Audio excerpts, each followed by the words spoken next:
Baik, bismillahirrahmanirrahim. Assalamualaikum warahmatullahi wabarakatuh. Langsung saja saya akan bacakan 10 ayat yang berkaitan dengan tasawuf. Yang pertama ada Al-Kahfi ayat 65 yang berbunyi fawajada abdam min ibadina atainahu rahmatam min indina wa 'allamnahu min ladunna ilma.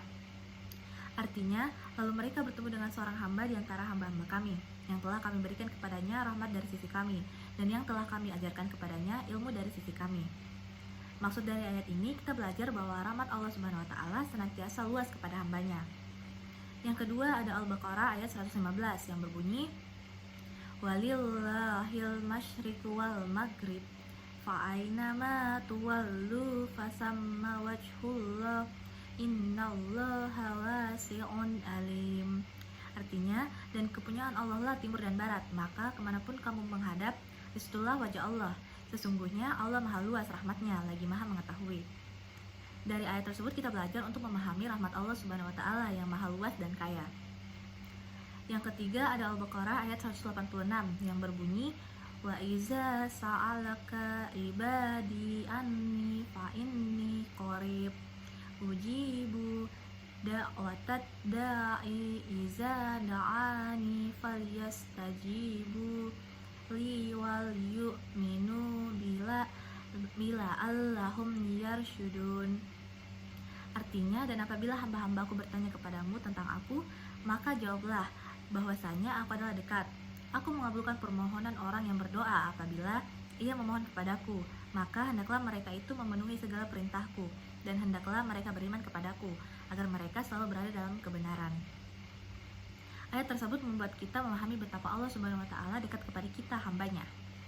Yang keempat ada surah Qaf ayat 16 yang berbunyi walaqad khalaqnal insana wa na'lamu ma tuwaswisu bihi nafsu wa nahnu aqrabu ilaihi min hablil warid.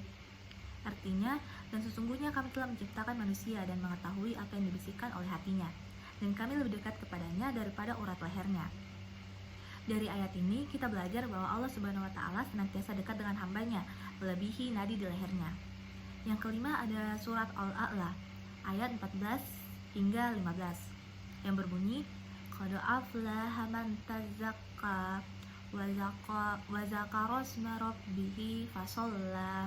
Artinya, sesungguhnya beruntunglah orang yang membersihkan diri dengan beriman dan dia ingat nama Tuhannya lalu dia sembahyang. Surat Al-A'la ayat 14 sampai 15 ini berbicara mengenai keutamaan muslim yang senantiasa mensucikan dirinya dari perbuatan dosa. Allah menerangkan bahwa orang yang beruntung yaitu terhindar dari siksa akhirat. Mereka adalah orang yang bersih, beriman kepada Allah dan tidak mempersekutukannya. Yang keenam ada surat Ar-Ra'd ayat 28 yang berbunyi allazina amanu wa tatma'innu qulubuhum bizikrillah ala bizikrillahi tatma'innul qulub.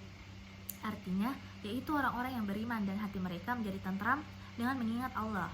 Ingatlah, hanya dengan mengingat Allah lah hati menjadi tentram.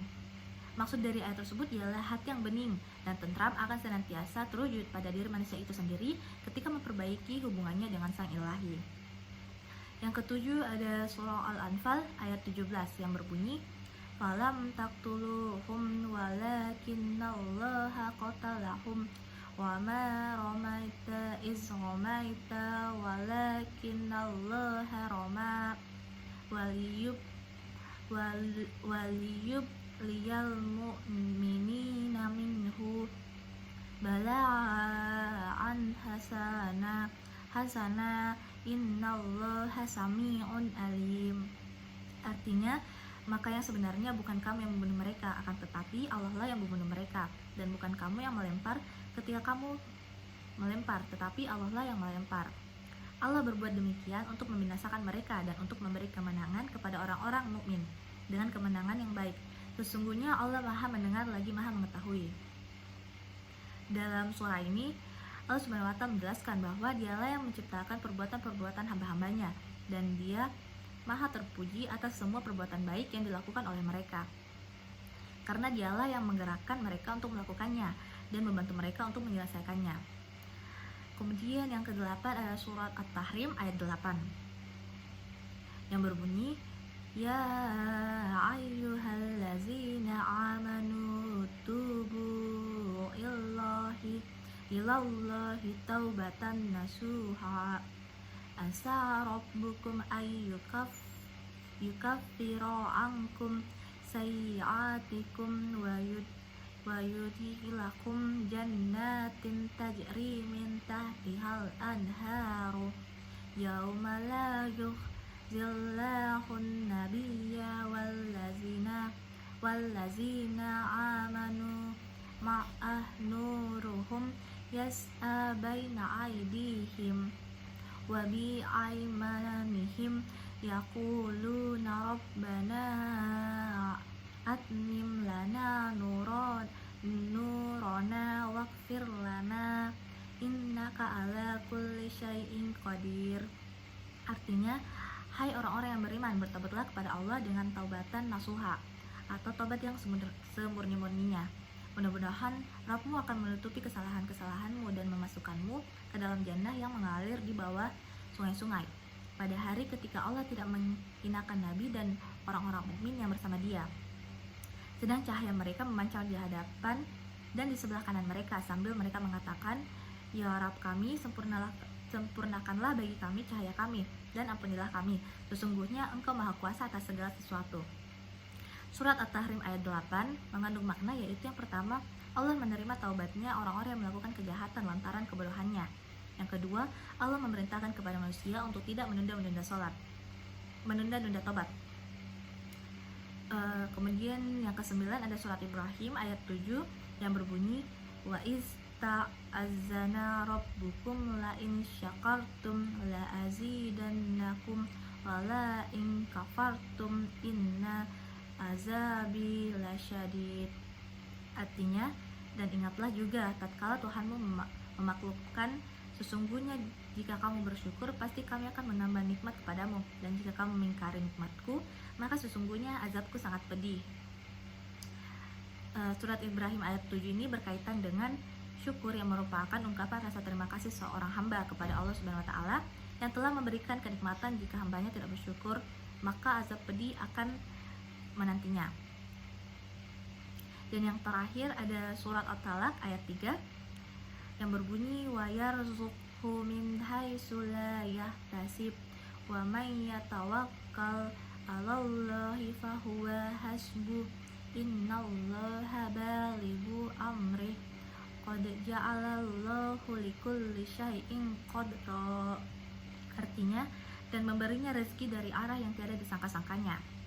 Dan barang siapa yang bertawakal kepada Allah, niscaya Allah akan mencukupkan keperluannya. Sesungguhnya Allah melaksanakan urusan yang dikehendakinya. Sesungguhnya Allah telah mengadakan ketentuan bagi tiap-tiap sesuatu. Maksud dari ayatnya yaitu Allah memberinya rezeki dari arah yang tidak terdetik di dalam hatinya dan tidak ada dalam perhitungannya. Barang siapa bersandar kepada Allah dalam segala urusannya, maka Allah akan mencukupi kebutuhannya. Sesungguhnya Allah melaksanakan urusannya, tidak lemah untuk berbuat sesuatu dan tidak ada sesuatu yang luput darinya. Allah sudah membuat batasan untuk segala sesuatu yang akan selesai pada batasnya. Kesusahan ada batasnya, kesenangan ada batasnya. Masing-masing dari keduanya tidak kekal menimpa manusia. Mungkin itu saja dari saya. Terima kasih. Wassalamualaikum warahmatullahi wabarakatuh.